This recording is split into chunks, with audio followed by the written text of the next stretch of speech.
Music Power.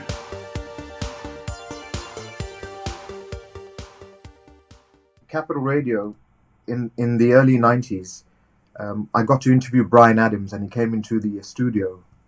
And after the interview, he said, "Alan, can I just come and stand behind you?" Because the way that the studio was laid out, we had this big window behind the presenters, which looked directly into the Indian Ocean.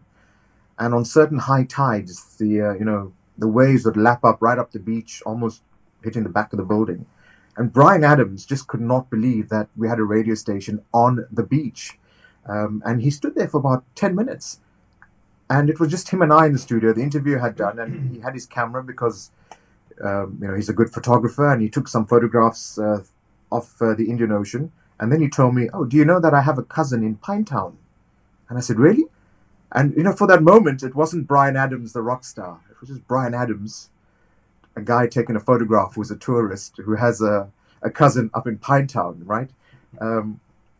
Richard Branson, when he launched Virgin Atlantic, he arrived in brown corduroys, cream shirt, and a jacket with no security, no PA, and his open hair. And he walked up spoke to Dal at the reception and said, "Oh, I'm looking for Alan." And Dal says, "No, he can't talk to you now.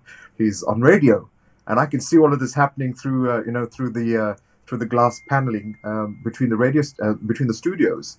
And she says, "No, take a seat at in the lounge. I'm sure Alan will come out and see you just now." And I had to run out and say, "Hey, that's Richard Branson."